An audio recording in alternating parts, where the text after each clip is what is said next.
अच्छा, हाल फिलहाल में नई पार्लियामेंट बनी, बिल्कुल ठीक है, और वहाँ पर एक सेंगोल का जिक्र हुआ था, आपने भी सुना होगा कि वहाँ पर एक सेंगोल रखा गया जो कि हमारे कल्चरल बैकग्राउंड से आता है, ठीक है, और उस कल्चरल बैकग्राउंड को लेकर वहाँ पर इस्टेब्लिश किया गया। इस तरीके की चीज़ें, ऐसे और भी बहुत सारे एग्जाम्पल्स हैं देश के अंदर, इस तरीके की जब चीज़ें होती हैं देश में या मौजूदा सरकार करती है, क्या ये ठीक है, एक अगर पॉइंट ऑफ व्यू से देखा जाए कि भाई हिस्ट्री का जो हमारा प्राइड है, उस प्राइड को आज हम इस्टेब्लिश कर रहे हैं जिससे कि आने वाली पीढ़ियों को दिखता रहे और उसको एक, लेकिन इसके पॉलिटिकल एजेंडाज भी बनते हैं, इसके पॉलिटिकल बेनिफिट्स भी होते हैं, तो क्या आप इसे सही मानते हो कि भाई पिछली सरकारों ने नहीं किया ये सारी चीज़ें, ये उनकी कमी थी, या आज की सरकार ने किया तो ये पॉलिटिकल बेनिफिट के तौर पर देखा जा रहा है? क्योंकि कोई भी इंसान जो लेफ्ट और राइट की आप बात कर रहे हो, जो मौजूदा सरकार के खिलाफ है, वो छूटते कहेगी अरे अपने फायदे के लिए कर रहे हैं, ठीक है, जो उनके साथ है वो कहेंगे वाह वाह क्या महान चीज़ है, देखो हमारे मोदी जी ने कर दिया।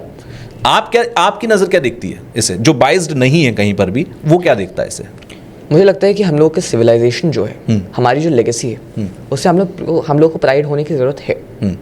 अगर हम लोग अपने इतिहास पे, अपनी आइडेंटिटी पे शर्फ महसूस करना शुरू कर देंगे तो बात ही क्या रह गई? तब तो हम लोगों की स्लेव मेंटालिटी हो जाएगी। और वही जो कहते हैं ना कि ब्रिटिश माइंडसेट सेट करने की, कॉलोनियल माइंडसेट सेट करने की कोशिश की गई थी कि ये लोग बस बोल चाल में ये ब्रिटिश हों, दिखने में, अपीयरेंस में ये लोग टोटली इंडियन हों। तो हम लोगों की वहीं से गुलामी स्टार्ट हो जाती है, जब हम लोग एक नैरेटिव के गुलाम हो जाते हैं। हम लोग अगर ओपन माइंडसेट के साथ, खुले सोच के साथ अगर देखें, हम लोगों की सिविलाइजेशन का अगर कोई पार्ट था, हम लोग अपने इतिहास को वापस याद कर रहे हैं। रिमेंबर, मैं इस चीज़ पे एक और चीज़ कहना चाहूँगा, हिस्ट्री का री इवैल्यूएशन होना चाहिए, री राइटिंग नहीं। आप उसको अपने हिसाब से लिख रहे हो, री इवैल्यूएट करो, क्या ये सही था, क्या ये गलत था, रैशनल माइंडसेट से सोचो।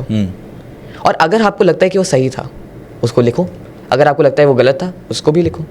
और अगर हम लोग अपनी सिविलाइजेशन, जैसे आपने बोला सेंगोल का मेंशन किया आपने, मुझे लगता है वो that was a good step, ये अच्छा स्टेप था कि हम लोगों की हिस्ट्री से कोई चीज़ अगर डिसअपियर हो गई, भुला दी गई, उसको हम लोग आगे ला रहे हैं, उसको याद कर रहे हैं, that is a very noble thing. That's my perspective on this thing. ठीक है। अच्छा, अब यहाँ पर थोड़ा सा मैं ये भी समझना चाहूँगा, क्योंकि आपने कहा कि बहुत सारी गलतियाँ थी जो ब्रिटिश माइंडसेट से लिखी गई, मुग़लों के समय में मुग़लों के हिसाब से हिस्ट्री के अंदर डाल दिया गया, उससे पहले तुर्किया उन्होंने अपना हिसाब डालने की कोशिश की होगी, तो समय समय पर चीज़ें उसमें अपडेट और करेक्शंस किए जाते रहे। आपकी नज़र में ऐसे कौन कौन सी चीज़ें हैं जो आपको लगता है कि ये हिस्ट्री में फ़िलहाल नहीं होना चाहिए, इनको रिमूव करना चाहिए? मेरे हिसाब से हिस्ट्री में रिमूवल के, तो मैंने जैसे बोला, मैं खिलाफ हूँ, कुछ रिमूव नहीं होना चाहिए। पर अगर कोई गलत तथ्य है, जैसा कि कई बार एक किताब में मैंने, पता नहीं एनसीईआरटी की शायद कोई किताब थी, 11th की टेक्स्ट बुक थी एंशिएंट इंडिया की, ओल्ड टेक्स्ट, उसमें था कि Aurangzeb was a secular leader. And अगर हम लोग एक और कैरेक्टर को उठाएं, इतिहास में मैसूर से एक बहुत बड़ा कैरेक्टर आता है टीपू सुल्तान। टीपू सुल्तान, बहस होती है, हर साल बहस होती है, हर साल बहस होती है। और विक्रम संपत जैसे सर जो हो गए, आज के समय में मॉडर्न हिस्टोरियंस, जो लोग न्यूट्रल हैं, जो लोग ना लेफ्ट की बात करते हैं ना राइट की, वो हिस्ट्री की बात करते हैं, उन्होंने इस चीज़ को बहुत अच्छे से पॉइंट आउट किया कि टीपू सुल्तान, क्योंकि कांग्रेस की अगर जब गवर्नमेंट आई कर्नाटक में, उन लोगों ने जो झांकी अपनी निकाली रिपब्लिक डे पे, उसने टीपू सुल्तान की जो चेहरा था उसको सबसे आगे लगा दिया। भाई, he was a religious wicket, वो बहुत ज़्यादा कट्टर था, जिसने सीरियन क्रिश्चियंस को परसिक्यूट किया, जिसने आपके जो कुर्गी से उनको परसिक्यूट किया, केरल के जो नायर थे उनको भी परसिक्यूट किया, केवल अपने रिलीजियस माइंडसेट के अकॉर्डिंग। तो अगर कोई गलत है, तो इस तरीके से अगर हम लोग देखें, तो अगर टीपू सुल्तान जैसे लोगों को हम लोगों ने कहा कि he was a very good guy, क्योंकि वो जस्ट बिकॉज वो ईस्ट इंडिया कंपनी के खिलाफ लड़े विद द फ्रेंच सपोर्ट, वो फ्रेंच रेवोल्यूशन के प्रो थे, वो जैकोबिन्स क्लब के पार्ट थे, he worked against the British, बस इस कारण से हम लोगों ने उनको हीरो डिक्लेयर कर दिया। That is not a good thing. हम लोग को इस पर्सन को पूरी तरीके से देखना चाहिए। जब हम लोग पूरी तरीके से देखें, तब हम लोग को देखेगा कि वो एक रिलीजियस बिगट भी था, जो बहुत कट्टर था धार्मिक रूप से, पर साथ में ईस्ट इंडिया कंपनी के खिलाफ भी लड़ा। हम लोग को हर चीज़ को एक्नॉलेज करना पड़ेगा। फॉर एग्जाम्पल सावरकर, सावरकर जी ने जब एक तरफ पे वीर सावरकर जी ने जब एक तरफ वहाँ पे उन्होंने फर्स्ट वॉर ऑफ इंडिया, तब तक 1857 पे किसी ने काम नहीं किया था, he was the first guy जिसने पहली बार पॉइंट आउट किया कि ये फर्स्ट वॉर ऑफ इंडिपेंडेंस थी, आज़ादी की पहली जंग थी। That is a very good thing. पर वहीं पे उसी पर्सन का एक और कैरेक्टर होता है मर्सी पेटिशंस वाला, तो माफ़ी पत्र वाला, बिल्कुल, तो उस पर राहुल गांधी जी जैसे लोग पॉलिटिक्स में कहते हैं कि वो माफ़ी वीर थे। उनको एक स्पीच में उन्होंने ये भी कहा कि मेरा नाम राहुल गांधी है, राहुल सावरकर नहीं कि मैं माफ़ी मांगूँ। तो कई सारी चीज़ें हम लोग को हर एक पर्सन को उसके पूरे कैरेक्टर के ऊपर जज करना चाहिए। केवल एक चीज़ जो उसने अच्छी की उससे उसका पूरा कैरेक्टर नहीं जज करना। एक्चुअल में होता क्या है कि लोग उसे हीरो की तरह देखने लगते हैं। Exactly. और हीरो जब देखते हैं तो फिर वो एक पार्ट देखते हैं, बिल्कुल हिस्ट्री को हिस्ट्री की तरह नहीं देखते। उसी तरीके से नाथुराम गोडसे का एग्जाम्पल हो गया, ही वॉज अ मर्डरर। अब उन्होंने गांधी जी का मर्डर किया। Murder is not a good thing, violence is never the answer to anything. पर कई सारे लोग उस पर भी आर्ग्यूमेंट्स करते हैं कि गांधी जी ने जो किया वो गलत था, कुछ सही था। सबके अपने अपने आर्ग्यूमेंट्स हैं उनके पॉलिटिकल नैरेटिव्स के बेसिस पे। But what Nathuram Godse did was not a good thing. किसी का भी मर्डर करना, किसी को भी मार देना जान से, that's not a good thing. पर उनका जो माइंडसेट था, उसके हिसाब से उनका जो सोच था, क्योंकि उनकी सोच में वो सही थे जो उन्होंने किया। उनका वो लोग नॉन वायलेंस से भी आंसर कर सकते थे, पर उन्होंने वायलेंस का रास्ता अपनाया। इस वजह से उनको हिस्ट्री टेक्स्ट बुक्स में गलत लिखा गया। पर आज के समय में अगर हम लोग ओपन माइंडसेट से देखें तो हम लोग को उनका कैरेक्टर जज करना चाहिए, साथ में उनके माइंडसेट को भी एक बार नज़र डालनी चाहिए कि इसका सोच क्या था कि इसने ऐसा किया। अगर वो गलत है तो उसको गलत के रूप में लिखा जाए, सही है तो सही के रूप में लिखा जाए। पर केवल एक चीज़ की वजह से उसको पूरी तरीके से जज नहीं कर लेना चाहिए। और मेरे ख्याल से आपने जो अभी क्वेश्चन पूछा था कि क्या हिस्ट्री से हटाना चाहिए, हिस्ट्री से कुछ हटाने की ज़रूरत नहीं है। बस जो गलत तथ्य है उनको जो जैसा है उसको वैसा लिख देना चाहिए। जो जैसा है उसको वैसा लिखो। हम लोगों को नई चीज़ें ऐड करनी चाहिए, रिमूवल पे फोकस नहीं करना चाहिए कि आपने पता चले छत्रपति शिवाजी महाराज लड़ किससे रहे थे। बच्चों को यही नहीं पता है। उनको भी तो पता चले ना कि कौन तानाशाह था उस समय भारत में, क्या सिचुएशन थी भारत की। उस हिसाब से हम लोग को जज करना चाहिए।